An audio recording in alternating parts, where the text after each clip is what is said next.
What is up, everybody? Welcome into episode 43 of the Brahma Bullpen. And before we get into this Week 7 review episode, I just want to say a win's a win, people. A win is a win when it's a win when it's a win. Brahmas win ugly. I should make a t-shirt and just start selling it. Brahmas win ugly. 3/4 of this game, I wanted to just smash my TV and wreck some stuff. Well, actually, it was 3/4 and 80% of the fourth quarter. It wasn't until there was 2 minutes left in the game where good stuff started happening. Our defense was amazing the whole game. Our offense struggled. We swapped the quarterback just to get a spark on offense, and it worked. And we came back and we won the game. And we're gonna break it all down for you here on the Brahma Bullpen. So stick with us. We got highlights. We got player of the week. We got stats. We're going to go through everything. Let's go ahead and get started. We're going to pop up the scores from Week 7. Starting at the top, Panthers, defenders. Panthers pretty much made the defenders look bad. I don't know what DC was doing this past week. They were definitely not practicing. Maybe they were like out sightseeing or something around DC. Who knows? But the Panthers went in there, kicked their butts. Congratulations to the Panthers.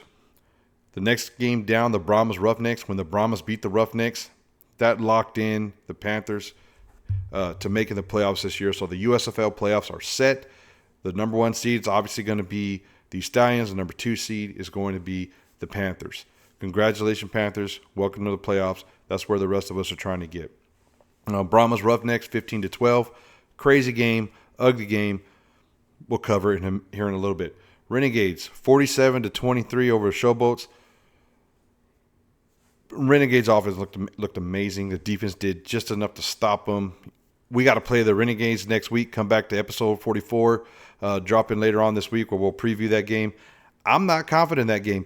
Before Saturday's game where the Renegades went and dominated the Showboats, I was pretty confident that the Brahmas were going to be able to beat Houston and beat Arlington. And our last 2 games of the season were going to be the only 2 games where I was going to have to worry and stress. But we saw that Renegades look good, Brahmas not so much. Let the stress begins. But anyways, then we got the Battlehawks, the Stallion, Battle of the Titans. This was the game everybody thought it was going to be. It was a great game. Battlehawks had a chance to win right at the end. Just couldn't get that 4th down conversion. What a game. We're not going to break down the Battlehawks Stallion games because this is the Brahma Bullpen, so we're going to spend our time talking about the Brahmas. But with all that being said, here are the updated standings as we talked about. Here are the wins. St. Louis 5-2, Brahmas 5-2. St. Louis has a tiebreaker because they beat us earlier in the season. DC 3-4. They're slipping. One thing to note is the first tiebreaker is overall winning percentage. So the first thing that decides whether you make the playoffs is your conference record. We're going to break down the Brahmas and DC's conference record later on and show how those things correlate. But with the Brahmas getting another win and the DC taking that L, it helps us with the tiebreaker of overall winning percentage. And that's good for us. So thank you, Michigan. Anyways, then Arlington got the first win of the season. Jumping down the USFL, Stallions are locked in. Panthers are locked in. Showboats are Roughnecks. Hey, you're playing for pride now, right? Hope you have pride. Anyways, XFL versus USFL. After 7 weeks, we still don't know jack squat. You can say that the USFL is better because Birmingham just beat the best team in the XFL. You can look at records. You can look at whatever you want. Brahmas are 3-0 against the USFL. Maybe the Brahmas are better than the whole USFL other than the Stallions. Who knows? All I know is 7 weeks in, look at the records. 7-7 both ways. 7 times the USFL has beaten the XFL and 7 times the XFL has beaten the USFL. Do I dare say parity? I don't know. But we're going to find out eventually. Someone's going to win the championship. With that, let's get into our Brahmas game.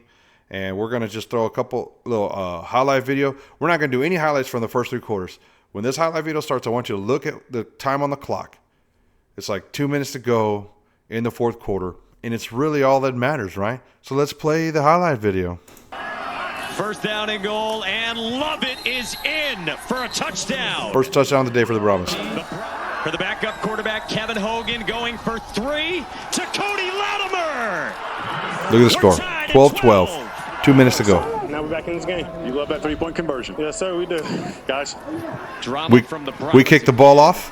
Tied at 12, Reggie And then special Roberson teams, streaks special out players. past the 30, spins down at the 40, lost the football.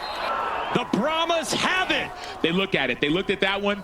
They kept the call on. And so the Brahmas are now tied. Defense has been on the field. We are just milking the clock here. We are running the ball. It's John Lovett on the ground, setting up Milking third the down clock, and 4 running for the the ball. Brahmas. John Lovett up the middle, and he's got a first down. Frustrated to be benched. Lovett tries the left side. You heard and them. nowhere They were to go talking in the about right there offense. how 20 seconds Dormady to was go. frustrated for being Right now benched. it This would is be Hogan doing all this. This is not and Dormady. Lovett's got nothing. It's a loss from 51 for the win for Santoso. On its way and good. Look, folks, the last 2 minutes was wild if you're a Brahma fan. Everything else before that was horrible if you were a Brahma or a Roughneck fan for that matter. We start the game off. First drive, get down in our own red zone, like on the 2-yard line, fumble. Stop the Roughnecks. Second drive, you get down to like the 10 or 15-yard line, fumble. So last, Dormady's been throwing interceptions. Now we're just fumbling the ball. Then later on in the third quarter, Dormady fumbled the ball. I mean, just 3 turnovers, man. It was crazy.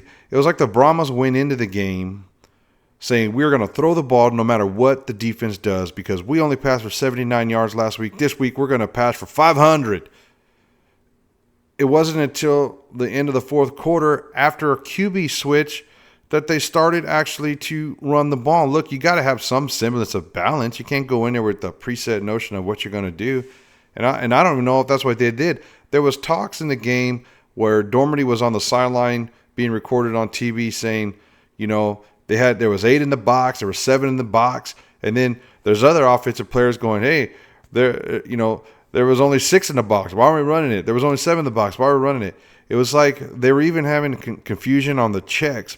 Maybe Dormady was a little rattled, gun-shy. Maybe he was seeing phantom defenders in the box and always checking to a pass play. Maybe every play we go in, we have a pass and a run, and we're just playing the numbers and picking one, but someone forgot how to count, and we were just passing. That's what it felt like. When we get into stats, we'll actually show it was a pretty balanced football game. It's just a lot of stuff wasn't working, Santos was 2 for 2. Santoso was 2 for 2 in field goals, and so he made player of the game because he kicked a 51-yarder to win. The rest of our offense didn't do jack squat. We could have went with Devontae Beckett for defensive player of the game. He had a sack and a half, tackle for a loss, making hits all over the field, and was the heart and soul of the game. But how often do we get to pick a kicker for player of the game? I promise you, we got 3 more weeks of the regular season. We're going to get a defensive player be player of the game. It's going to happen. But this week, pressure kick, 51-yard, game on the line. Let's give it to the kicker. Let's give it to that special teams group, right? So long snapper, kicker, holder, all you guys, thank you for not choking. I was feeling the pressure, and I wasn't even in the game. Why was there pressure?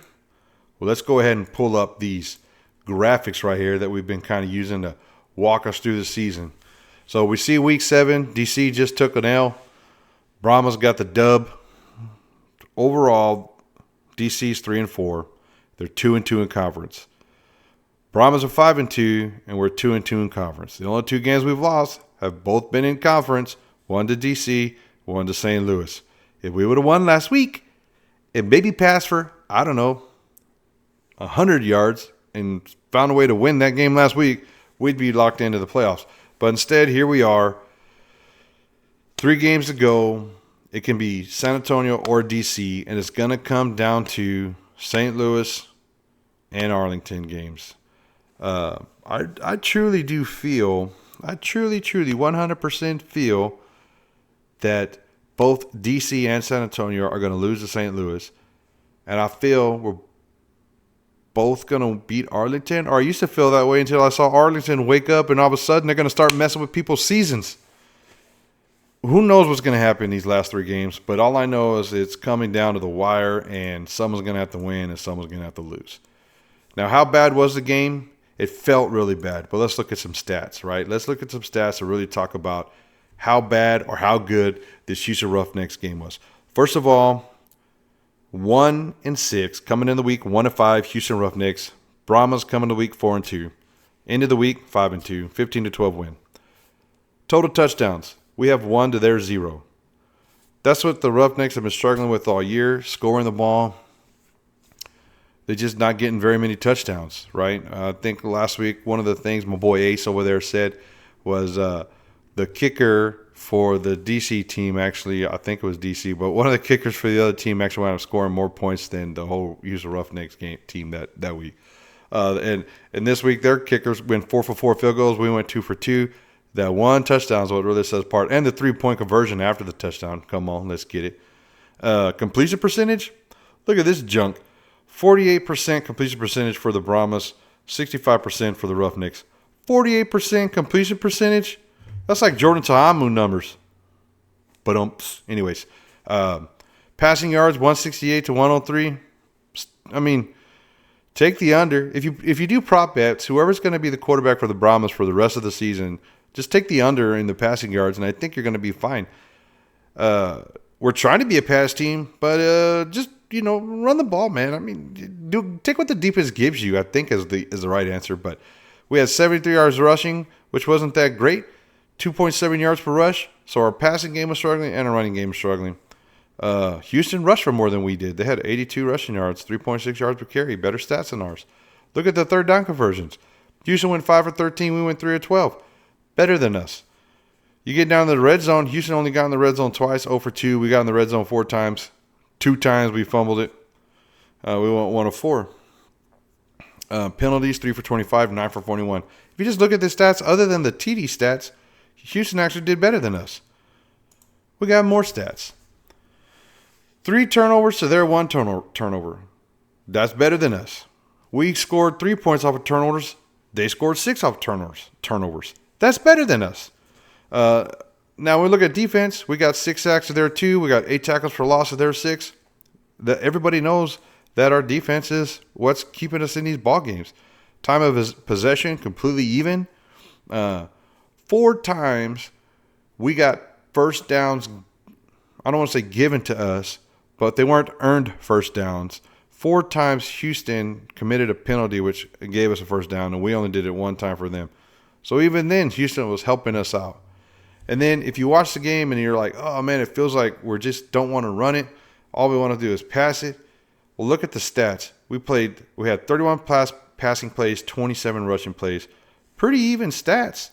They had 20 passing plays. They had 23 rushing plays. They were pretty even as well. The Brahmas got the win. You saw the highlight video. Great defense, great special teams, subpar offense. Hogan comes in place of Dormandy.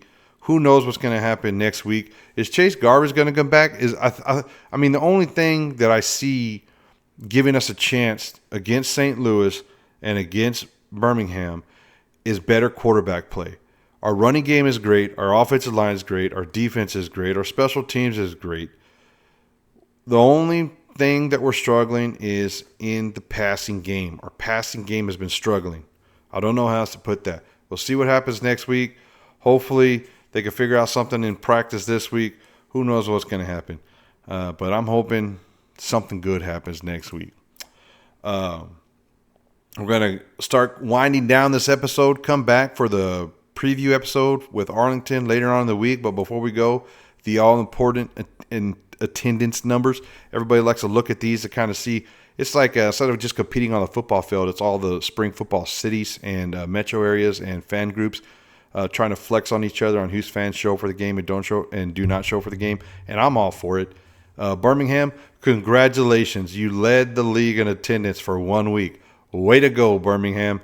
14,056 tickets. It only took a game of the century to make it happen, but congratulations. You led the league in attendance. Arlington, 8,042. They just continue to dwindle, but they're having a rough season, so you can see why that's happening. DC, respectable as usual.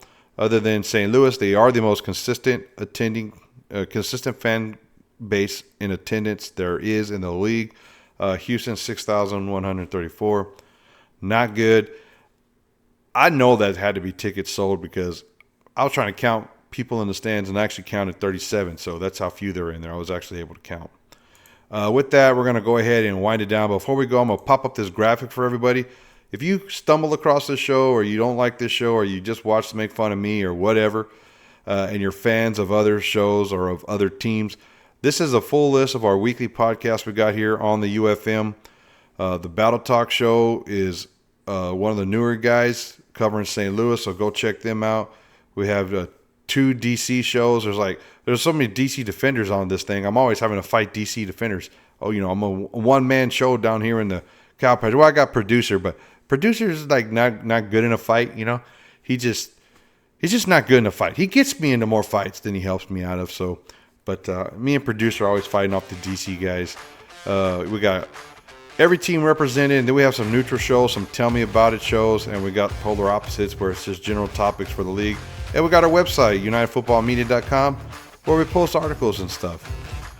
So appreciate you watching. Thanks for joining me down here in the cow pasture on behalf of the United Football Media Group. We're going to end this with a nice horns forward. Come back, episode 43. We're going to preview Arlington. Let's go Brahmas, baby.